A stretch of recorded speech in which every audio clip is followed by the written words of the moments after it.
इस देश के प्रधानमंत्री माननीय मोदी जी से मैं एक बात पूछना चाहता हूं। माननीय मोदी जी, जब भी आप किसी दूसरे देश में जाते हैं तो आप कहते हैं कि भारत दुनिया का सबसे बड़ा लोकतंत्र है, लेकिन आज इस लोकतंत्र में लोकतंत्र की तमाम मूल्यों की धज्जियां उड़ाई जा रही है। निर्दोष और निहत्थे बच्चों को झूठे केसों में गिरफ्तार करके जेल के अंदर ठूसा जा रहा है। निहत्थे और निर्दोष किसानों के ऊपर जहरीली केसों के गोले बरसाए जा रहे हैं। पहले करों का इस्तेमाल किसानों के ऊपर किया जा रहा है। 22 साल के किसान को गोलियों से भून दिया गया।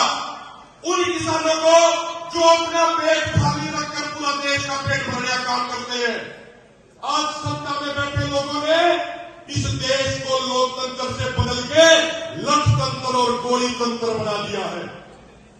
13 फरवरी को जब यह आंदोलन शुरू हुआ, उससे पहले हरियाणा में सैकड़ों नौजवानों की किसानों की गिरफ्तारियां करी गई। आज भी हमारे 3 नौजवान किसान सलाखों के पीछे हैं। चाहे बात भाई नवदीप सिंह की हो, चाहे बात गुरकीरत सिंह की हो, या बात जीत के अली खट्टर की हो, हम सत्ता से पूछना चाहते हैं कि उन नौजवानों का आखिर गुनाह क्या है? क्या उनका गुनाह सिर्फ ये है कि उन्होंने अपनी फसल और नस्ल की जो लड़ाई लड़ने के लिए वो आगे आए? क्या उनका गुनाह ये है कि वो अपने देश के किसानों को एमएसपी दिलाना चाहते हैं? क्या उनका गुनाह ये है कि वो अपने देश के किसानों और मजदूरों का कर्ज माफ कराना चाहते हैं? अगर सरकार इसको गुनाह मानती है तो भारत का एक एक किसान और नौजवान ये गुनाह दोबारा से करने को तैयार है। और हम सरकार से एक बात कहना चाहते हैं, अगर जो ये सरकार जो ये क्रूरता की सारी हदें पार कर चुकी है, जो तानाशाही की सारी हदें पार कर चुकी है, अगर हमारे ऊपर जुल्म करके इसका पेट अभी भी नहीं भरा तो ये सरकार एक तारीख तय कर ले, एक जगह तय कर ले, निहत्थे आएंगे। अगर सरकार गोली मारना चाहती है तो सरकार की गोली खाएंगे। अगर सरकार लठ मारना चाहती है सरकार के लठ खाएंगे। और अगर ये सरकार हमें जेलों में डालना चाहती है तो जगह और टाइम और डेट तय कर ले, तुम्हारे जेलों में जाने को तैयार है। लेकिन एक बात को ध्यान में रख लेना, उस दिन इतनी बड़ी संख्या में नौजवान और किसान आएंगे कि हरियाणा की सारी जेल छोटी पड़ जाएगी। और एक बात कहना चाहते हैं सरकार को, ये जो लोग बैठे हैं, जो लोग जेलों के अंदर डाले हुए अपने हमारे, वो सिर्फ कोई साधारण व्यक्ति नहीं है, वो एक विचार है, विचार। और ये विचार जेलों में जाने के बाद सत्ता में बैठे लोगों को ज्यादा परेशान करेगा।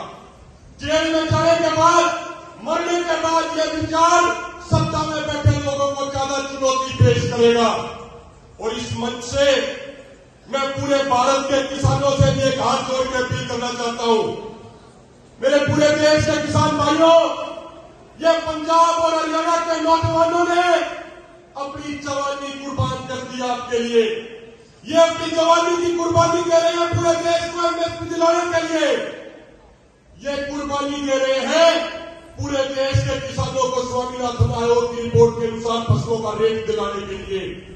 जब ये पंजाब हरियाणा के किसान गोलियों से भी डर रहे, जहरीली गैसों से भी डर रहे, इनकी पैकेट गनों से भी डर रहे, तो अब पूरे देश के किसानों की भी जिम्मेदारी बढ़ती है कि जो ये चुनाव सर पे आ गए, जब ये भाजपा और उनकी सहयोगी पार्टियों वाले आपके गांव में वोट मांगने आए तो इन भाजपा के नेताओं से पूछना कि उस 22 साल के शुभकरण सिंह का आखिर क्या गुनाह था जिसको आपने गोलियों से भून दिया? अरे वो नौजवान तो माननीय प्रधानमंत्री जी को उनके स्वयं के वादे याद दिलाने के लिए देश की राजधानी दिल्ली में आना चाह रहा था। उन नौजवानों का आखिर क्या गुनाह था जिनकी आंखों की रोशनी आपके पहले करों के कारण चली गई? उन नौजवानों का आखिर क्या गुनाह था जो आपने जेलों के अंदर ठूस दिए? ये भाजपा वालों से पूछना है कि ये वही प्रधानमंत्री है जो 2011-12 में जब गुजरात के मुख्यमंत्री थे और कंज्यूमर वेलफेयर कमेटी के चेयरमैन थे तो उन्होंने उस समय के प्रधानमंत्री माननीय डॉक्टर मनमोहन सिंह जी को लिखित में भेजा था कि डॉक्टर साहब, खाली एमएसपी घोषित करने से कुछ नहीं होगा, एमएसपी पर खरीद की गारंटी होनी चाहिए। ये वही प्रधानमंत्री है जो 2014 के लोकसभा चुनाव से पहले कहते थे कि अगर हमारी सरकार बनी तो पहली कलम से स्वामीनाथन आयोग की रिपोर्ट लागू करेंगे। लेकिन इसी सरकार ने सत्ता में आने के बाद 2015 में सुप्रीम कोर्ट ने एफिडेविट दिया और जस्टिस रमन्ना और मुखोपाध्याय की बेंच के सामने कहा कि अगर देश के किसानों के लिए स्वामीनाथन आयोग की रिपोर्ट के अनुसार फसलों का भाव देने लगे तो देश कंगाल हो जाएगा। हम पूछना चाहते हैं प्रधानमंत्री से, जब किसान को उसकी मेहनत का हक देने की बात आती है, उसकी मेहनत का मूल्य देने की बात आती है, तो आप कहते हो कि हमारे खजाने खाली हो जाएंगे। लेकिन आपकी सरकार ने संसद के अंदर ये बात स्वीकार करी कि साल 2014 से लेकर 2022 तक 8 सालों के बीच इसी सरकार ने बड़े बड़े कॉर्पोरेट घरानों का 14,56,226 करोड़ रुपए का कर्जा माफ कर दिया। जब उनका कर्जा माफ करने की बात आती है तो सरकार के पास मेरे भाइयों पैसे की कोई कमी नहीं, लेकिन जब आपकी मेहनत का, आपके संघर्ष का उचित कीमत देने की बात आती है तो सरकार कहती है हमारे पास बजट नहीं। मैं अंत में छोटी छोटी 2 बातें और कहना चाहता हूं मेरे भाइयों।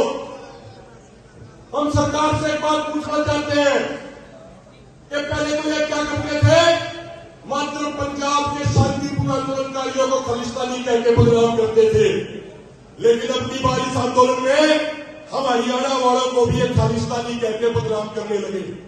जो खनौरी और शंभू बॉर्डर पे पर्चे दर्ज किए हैं उसमें हमारे ऊपर ये झूठे आरोप लगा रहे हैं कि ये तो खालिस्तानी नारे लगा रहे थे। मैं इस सत्ता में बैठे लोगों से पूछना चाहता हूं कि 3 अप्रैल को, आने वाली 3 अप्रैल को कर्नाटक के मैसूर में शहीद शुभकरण सिंह जी की श्रद्धांजलि सभा आयोजित की जा रही है। अब पंजाब और हरियाणा वालों को तो खालिस्तानी कह के बदनाम कर रहे हो, तो कर्नाटक के लोगों को क्या कहोगे? 10 मार्च को जब रेल रोको कार्यक्रम था, तमिलनाडु में 52 जगह किसानों ने रेल रोकी, तो ये सरकार उन तमिलनाडु के लोगों को क्या कहेगी?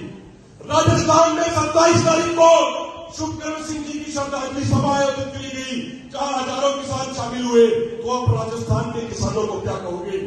हम सत्ता में बैठे लोगों को एक बात स्पष्ट करना चाहते हैं कि हम वो लोग हैं जिनके बच्चे, जिनके भाई, जिनके बुजुर्ग देश की एकता और अखंडता की रक्षा के लिए बॉर्डरों पे अपनी कुर्बानी देते हैं। और शायद ऐसा कोई दिन ना जाता हो जिससे हमारे नौजवान साथी तिरंगों में लिपट के अपने घरों में आते हो।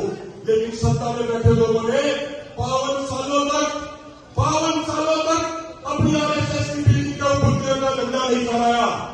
तो ये सत्ता में बैठे लोग हमें देशभक्ति सिखाएंगे, ये हमें बताएंगे कि देशभक्ति क्या होती है।